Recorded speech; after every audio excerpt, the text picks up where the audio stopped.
बिमा कस्तो व्यक्तिले गर्नुपर्छ, बिमा कस्तो व्यक्तिलाई बढी आवश्यक पर्छ भन्ने विषयमा म यस भिडियो बनाउँदैछु। नमस्कार, मेरो नाम शर्मिला शर्मा। बिमा चाहिँ आर्थिक अभाव कम भएको व्यक्तिले बिमा अति आवश्यक छ। देशभरि मजदुर काम गर्ने व्यक्तिले पनि बिमा गर्नुपर्छ। बाटोमा तरकारी बेच्ने व्यक्तिले पनि बिमा गर्नुपर्छ र देशभरि ठेलामा चटपट पानीपुरी बेच्ने व्यक्तिले पनि बिमा गर्नुपर्छ। हामी जस्तो मिडियम मान्छेले बिमा चाहिँ अनिवार्य गर्नुपर्छ, किनभने भोलि बिहान हामीलाई आइपर्न सक्ने सङ्कटबाट बच्न बिमा अति आवश्यक छ। बिमा आवश्यक नहुने भनेको धनी व्यक्तिलाई हो, करोडपति अरबपति व्यक्तिलाई हो।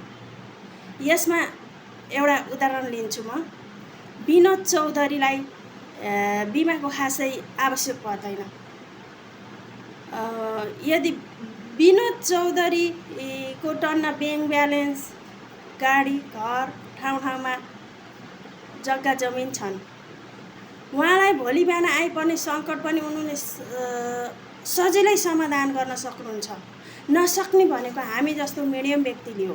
त्यही भएर भोलि बिहान विनोद चौधरीको घर परिवारमा उहाँकी श्रीमती सारिका चौधरीलाई कुनै असर पर्दैन।